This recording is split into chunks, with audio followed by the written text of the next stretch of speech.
सभी नक्षत्रों का राजा माना गया है पुष्य नक्षत्र को, और ये पुष्य नक्षत्र आपको प्राप्त हो रहा है 1 फरवरी 2026 को रविवार के दिन। और जब पुष्य नक्षत्र रविवार के दिन आता है तो ये बहुत ही शुभ और दुर्लभ संयोग बनाता है रवि पुष्य योग का। रवि पुष्य योग एक ऐसा योग है जो कि समस्त प्रकार के शुभ और मांगलिक कार्यों को प्रारंभ करने के लिए सर्वाधिक श्रेष्ठ माना गया है। रवि पुष्य योग में आप कोई भी शुभ कार्य कर सकते हैं, मतलब विवाह को छोड़कर बाकी के सभी शुभ और मांगलिक कार्य आप कर सकते हैं, जैसे कि खरीदारी करना, सोने के आभूषण खरीदना चाहते हो, प्रॉपर्टी खरीदना चाहते हो, या फिर अगर आप गाड़ी खरीदना चाहते हैं तो आज के दिन आप खरीद सकते हैं, श्रेष्ठ माना गया है। अच्छा, इसके अलावा जैसे अगर आप कोई भी नया व्यापार शुरू करना चाहते हैं, कोई दुकान भी प्रारंभ करना चाहते हो या कोई व्यवसाय प्रारंभ करना चाहते हो, तो आज के दिन अगर आप करते हैं तो इसका जो परिणाम है वो बहुत शुभ आता है। तो आज के दिन आप कोई भी शुभ कार्य या फिर कोई नया कार्य प्रारंभ कर सकते हैं। रवि पुष्य योग में आप कोई भी रत्न धारण कर सकते हैं, जैसे कि माणिक्य धारण करना चाहते हो, या फिर जैसे कि मंदार की जो जड़ होती है, सफेद मंदार की जड़, आग की जड़, वो भी आप धारण कर सकते हैं। इससे भी किसी भी प्रकार की परेशानी से आपको मुक्ति मिलती है, जैसे कि धन संबंधी, संतान संबंधी, या फिर नौकरी में व्यापार में परेशानियां आ रही हैं, तो ऐसे में मंदार की जड़ आप धारण कर सकते हैं। श्रेष्ठ और शुभ फल देने वाला माना गया है।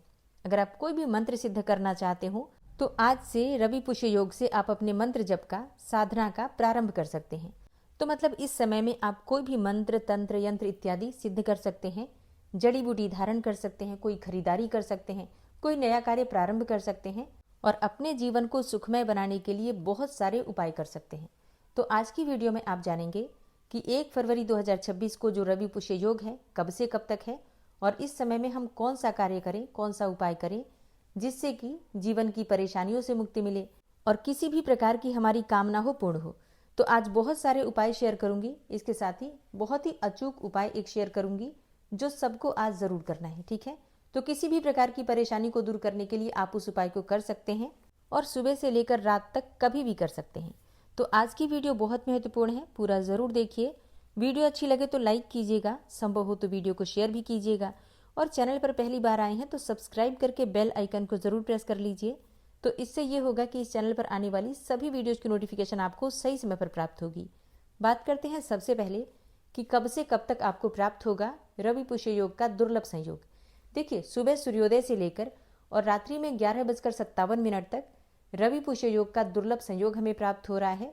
तो मतलब 1 फरवरी 2026 साल 2026 का सबसे शुभ दिन है, ठीक है, क्योंकि पूरे दिन रात्रि हमें सर्वार्थ सिद्धि योग, अमृत सिद्धि योग और इसके अलावा जो रवि पुष्य योग का दुर्लभ संयोग प्राप्त हो रहा है, ये पूरे वर्ष में इतने समय का नहीं मिलेगा।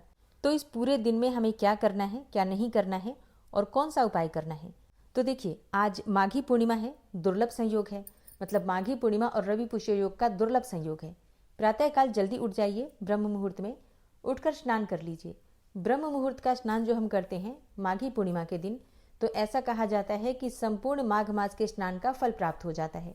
तो अगर आप पूरे माघ मास में स्नान नहीं भी किए हैं तो भी आज के दिन आपको प्रातःकाल जल्दी उठना है, ब्रह्म मुहूर्त में उठ जाइए, उठकर नित्य कर्मों से निवृत्त हो जाइए और स्नान कर लीजिए। गंगा जल और थोड़ा सा काला तिल या फिर सफ़ेद तिल मिलाकर जल में, उसी से आपको स्नान करना है। फिर शुद्ध वस्त्र धारण करके और सूर्यदेव को जल दे दीजिए। आज भगवान सूर्यदेव को जल देते हैं तो उसमें थोड़ी सी रोली, थोड़ा सा अक्षत और लाल पुष्प हो तो लाल पुष्प डालकर सूर्यदेव को जल दीजिए। इसके बाद अपने घर के मंदिर में विधि विधान से सभी देवी देवताओं की पूजा कीजिए।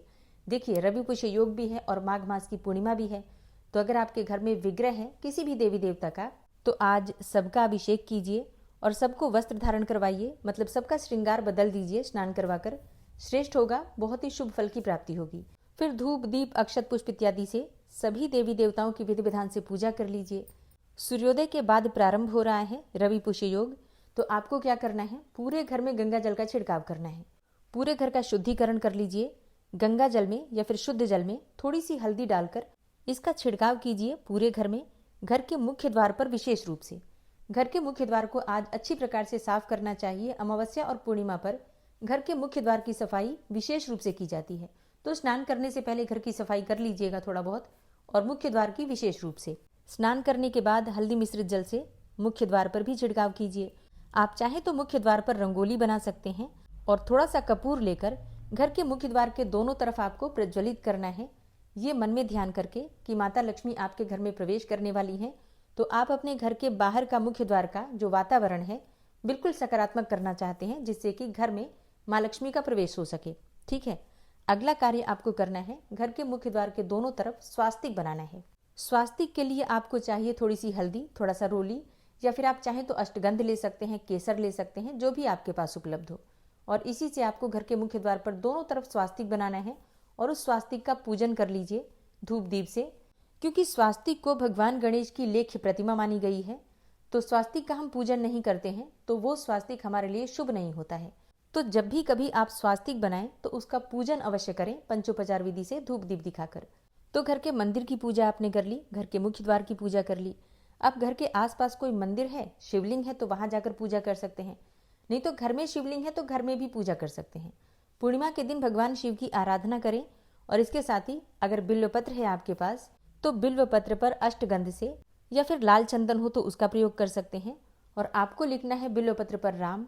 अगर 11 पत्ते मिल जाते हैं तो सब पर राम राम राम लिख दीजिए और शिवलिंग पर अर्पित कीजिए, रुद्राष्टकम का पाठ कीजिए और भगवान शिव से प्रार्थना कीजिए। निश्चित ही जिस भी कामना के लिए आप पूजा करेंगे आपकी वो कामना पूर्ण होगी। बस इतना करना है कि संकल्प लेकर पूजा कीजिएगा। मतलब रवि पुष्य योग है, माघी पूर्णिमा है, तो जिस भी कामना से आप पूजा करते हैं, पूजा से पहले संकल्प ले लीजिए कि आप इस कामना से पूजा कर रहे हैं और भगवान से प्रार्थना कीजिए, तो निश्चित ही आपकी कामना पूर्ण होती है।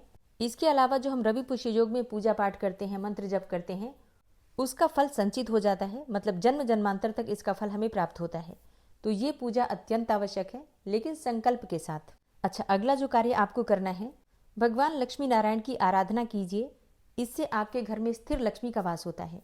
कहा जाता है कि पूर्णिमा तिथि और रवि पुष्य योग का जो ये दुर्लभ संयोग है, इस समय में अगर आप लक्ष्मी नारायण की आराधना करते हैं, मंत्रों का जप करते हैं, तो इससे आपको कभी भी किसी भी प्रकार की परेशानी का सामना नहीं करना पड़ता। चाहे वो धन प्राप्ति की कामना हो, संतान प्राप्ति की कामना हो, सौभाग्य की कामना हो, या फिर दाम्पत्य जीवन को सुखमय बनाना चाहते हैं, समस्त प्रकार की कामनाएं भगवान लक्ष्मी नारायण की आराधना से पूर्ण होगी। तो करना क्या है आपको, श्री हरि विष्णु और माता लक्ष्मी की संयुक्त रूप से पूजा कीजिए। माता लक्ष्मी को लाल पुष्प अर्पित कीजिए, भगवान श्री हरि विष्णु को पीले पुष्प अर्पित कीजिए और भगवान से प्रार्थना कीजिए कि आपके घर में स्थिर रूप से वास करें माता लक्ष्मी के साथ। और भगवान श्री हरि विष्णु और माता लक्ष्मी की संयुक्त कृपा की प्राप्ति के लिए विष्णु सहस्त्र नाम का पाठ आपको करना है। लेकिन इससे पहले आपको पढ़ना है श्री सूक्त या फिर कनक धारा का पाठ। दोनों में से कोई भी पाठ कर सकते हैं, चाहे फिर कनक धारा या फिर श्री सूक्त का पाठ। ठीक है, मतलब जिस भी स्तोत्र का उच्चारण आप अच्छे से कर पाते हैं उसे आप कर लीजिएगा, लेकिन 16 बार करना है। कैसे करेंगे, पहले 8 बार पाठ कर लीजिए श्री सूक्त या फिर कनक धारा। इसके बाद आपको पढ़ना है विष्णु सहस्त्र नाम का पाठ और इसके बाद 8 बार फिर से कनक धारा या फिर श्री सूक्त का पाठ। तो 16 पाठ से संपुटित करेंगे आप विष्णु सहस्त्र नाम के पाठ को। इससे स्थायी रूप से माता लक्ष्मी आपके घर में वास करती हैं, श्री हरि विष्णु के साथ में। तो इसके लिए आवश्यक है कि आप इस प्रकार से पाठ करें। कम से कम 16 पाठ होना चाहिए श्री सूक्त या फिर कनक धारा का, लेकिन उसी के बीच में हमें विष्णु सहस्त्र नाम को संपुटित करना है। अब इस उपाय को भी आप किसी भी कामना से कर सकते हैं, चाहे फिर आपकी धन प्राप्ति की कामना हो, संतान प्राप्ति की कामना हो, विवाह की मनोकामना हो, जैसे कि अच्छा विवाह चाहते हो, दाम्पत्य जीवन सुखमय चाहते हो, नौकरी और व्यापार में सफलता पाना चाहते हो, तो मतलब किसी भी कामना से आप ये उपाय भी कर सकते हैं। बस इतना करना है कि जब आप पूजा प्रारंभ करते हैं तो भगवान श्री हरि विष्णु और माता लक्ष्मी के सामने संकल्प ले लीजिए कि इस कामना से आप ये उपाय कर रहे हैं, ये पाठ कर रहे हैं। तो जिस भी कामना से संकल्प लेकर हम पूजा करते हैं, हमारी उसी कामना को भगवान श्री हरि विष्णु और माता लक्ष्मी पूर्ण करते हैं। अब ये उपाय आपको कब करना है, देखिए किसी भी समय कर सकते हैं। जो भी मैंने आपको उपाय बताए हैं, ये उपाय आप पूरे दिन में कभी भी कर सकते हैं। सुबह भी कर सकते हैं, क्योंकि सुबह सबके पास इतना टाइम नहीं होता है, तो आप चाहे तो शाम को भी कर सकते हैं, दोपहर में भी कर सकते हैं अभिजीत मुहूर्त में, जैसे कि 12:18 से 1 बजे तक अभिजीत मुहूर्त है, तो इस समय में भी आप ये उपाय कर सकते हैं। तो आप लोग जरूर कर लीजिएगा, क्योंकि इतना शुभ और दुर्लभ संयोग बार बार नहीं मिलता है और जब भी मिले तो इसका लाभ उठा लेना चाहिए। अच्छा, एक और कार्य आपको करना है, रवि पुष्य योग में दान करने से अनंत गुना पुण्य फलों की प्राप्ति होती है। माघी पूर्णिमा भी है, तो दान अवश्य करना है आपको। दान आप अपनी इच्छा के अनुसार किसी भी चीज का कर सकते हैं, किसी भी वस्तु का, जैसे कि अन्न का दान कर सकते हैं, धन का दान कर सकते हैं, सीधा निकाल सकते हैं, जैसे कि आटा, दाल, सब्जियां इत्यादि। एक व्यक्ति के खाने की सामग्री कम से कम होनी चाहिए, फिर बाकी आपकी अपनी इच्छा। अच्छा, पूर्णिमा तिथि पर खीर का दान करना सर्वाधिक श्रेष्ठ है। आप चाहें तो किसी ब्राह्मण को या फिर कन्या को खीर खिला सकते हैं बनाकर, या फिर खीर की सामग्री का दान भी कर सकते हैं, जैसे कि कच्ची सामग्री, चावल, दूध और चीनी और कुछ दक्षिणा रखकर आप किसी ब्राह्मण को दान दे सकते हैं। ठीक है। और दीप दान करना है। आसपास कोई मंदिर हो तो वहां पर शाम के समय दीप दान कर दीजिए। घर के मुख्य द्वार पर भी दीप दान अवश्य करना है। शाम के समय अपने घर के मुख्य द्वार पर दीप दान अवश्य कीजिएगा। तो ये सभी कार्य हैं जो आपको रवि पुष्य योग में करना चाहिए। इन सभी कार्यों को करने से किसी भी प्रकार की परेशानी हो हमारे जीवन में समाप्त होती है, क्योंकि रवि पुष्य योग एक ऐसा योग है कि इस समय में हम कोई भी उपाय करते हैं तो हमारी जन्म कुंडली के जितने भी बुरे ग्रह होते हैं जिसकी वजह से हम परेशानी में हैं, उन सभी ग्रहों का प्रभाव शुभ हो जाता है। किसी भी प्रकार का वास्तु दोष हो, पितृ दोष हो, तो उन सभी दोषों का प्रभाव समाप्त हो जाता है रवि पुष्य योग में हम छोटा सा भी कोई उपाय करते हैं तो। इसके अलावा एक और उपाय है जो कि बहुत ही अचूक है और मैं अक्सर ये उपाय बताती हूँ। मतलब हर रवि पुष्य योग में या फिर गुरु पुष्य योग में आप ये उपाय कर सकते हैं। करना क्या है, आपको जाना है बिल्व वृक्ष के नीचे। घर के आसपास बिल्व का वृक्ष हो तो एक पात्र में थोड़ा जल लेकर जाइए, शुद्ध जल, गंगा जल मिला लीजिए उसमें।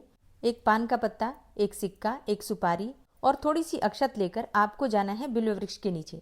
बिल्व वृक्ष की जड़ में आपको जल अर्पित करना है और पान के पत्ते पर सिक्का, सुपारी, अक्षत रखकर बिल्व की जड़ में रखना है और प्रार्थना कीजिए कि हे बिल्व वृक्ष, हे वनस्पति देवता, अपने जीवन की परेशानियों से मुक्ति पाने के लिए मुझे थोड़ी सी जड़ आपकी चाहिए जो मैं इस रवि पुष्य योग में लेना चाहता हूँ या लेना चाहती हूँ। इस जड़ के द्वारा मेरी परेशानियां दूर हो और आपको इस पुण्य के प्रभाव से स्वर्ग लोक की प्राप्ति हो। इस प्रकार से प्रार्थना करके आप धूप दीप जलाकर पूजा कर लीजिए और थोड़ी सी जड़ आपको वहां से लेनी है बिल्व वृक्ष की। ठीक है। वैसे निमंत्रण एक दिन पहले ही दिया जाता है, लेकिन आप तुरंत भी कर सकते हैं, कोई दिक्कत नहीं है इसमें। सुबह से शाम तक है तो किसी भी समय आप कर सकते हैं। ठीक है। अंधेरा होने के बाद कभी भी किसी भी वृक्ष की जड़ को हानि नहीं पहुंचानी चाहिए, तो आप सूर्यास्त होने से पहले ये उपाय कर लीजिएगा। किसी धारदार वस्तु से आपको जड़ नहीं काटनी है। आपको जड़ काटने के लिए कोई लकड़ी ही लेकर जाना है। मतलब कोई भी जो नुकीली सी लकड़ी होती है ना, लेकर जाइएगा और छोटी सी जड़, जितनी भी आपको आवश्यकता है उतनी ही जड़ आपको लेकर आना है। ठीक है। एक लाल कपड़े में करके आप वो जड़ अपने घर लेकर आइए और घर में दीपक जलाकर जाइएगा। मतलब घर के मंदिर में दीप प्रज्वलित करके जाइएगा ताकि जब आप आएँ तो दीपक जलता रहे। अब घर में आकर आपको पूजन करना है पंचोपचार विधि से इस जड़ को।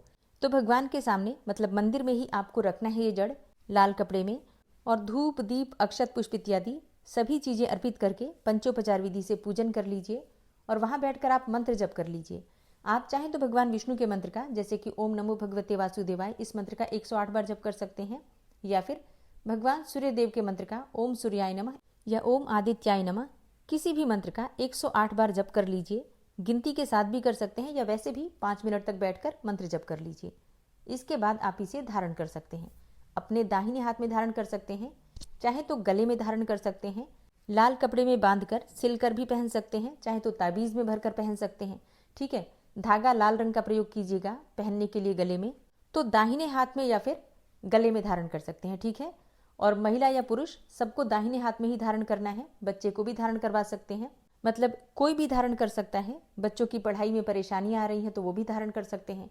अगर धन प्राप्ति में बाधा आ रही है तो आप भी धारण कर सकते हैं, या फिर जैसे कि घर में धन रखने के स्थान पर भी आप थोड़ा सा लाल कपड़े में बांध कर रख सकते हैं, जहाँ पर आप धन रखते हैं वहाँ पर। ठीक है। तो जैसे कि हम धन वर्षा पोटली रखते हैं, उसी प्रकार से धन रखने के स्थान पर रख सकते हैं। तो धारण भी कर सकते हैं और धन रखने के स्थान पर भी रख सकते हैं। व्यापार करते हैं तो गले में, तिजोरी में भी रख सकते हैं। तो आप चाहें तो थोड़ा सा ज़्यादा लेकर आ सकते हैं और इसी प्रकार से आप इसका प्रयोग कर सकते हैं। ठीक है। ये उपाय आप सभी कर सकते हैं किसी भी कामना के लिए। जन्म कुंडली में सूर्य कमजोर है तब भी आपको ये रत्न धारण करना है, मतलब आपको ये जड़ धारण करना है।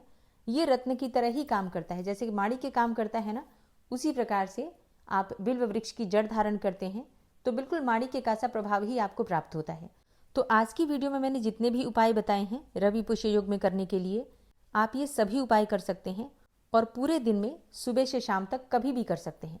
रात्रि में भी जो मंत्र जप इत्यादि करना है वो तो आप रात्रि में भी कर सकते हैं। ठीक है। 11:57 तक जो रवि पुष्य योग आपको प्राप्त हो रहा है, तो रात्रि में आप मंत्र जप कर सकते हैं माता लक्ष्मी की कृपा की प्राप्ति के लिए, या फिर अपनी इच्छा के अनुसार कोई भी मंत्र आप सिद्ध करना चाहते हैं तो रात्रि में जप सकते हैं। ठीक है। तो उम्मीद करती हूँ ये वीडियो आपके लिए उपयोगी होगी। अगर वीडियो अच्छी लगी हो तो लाइक कीजिएगा, संभव हो तो शेयर भी कीजिएगा और चैनल पर पहली बार आए हैं तो सब्सक्राइब करके बेल आइकन को ज़रूर प्रेस कर लीजिए, जिससे कि इस चैनल पर आने वाली सभी वीडियोज़ की नोटिफिकेशन आपको सही समय पर प्राप्त होंगी। मिलती हूँ मैं आपसे अगली वीडियो में, तब तक के लिए जय श्री राधे।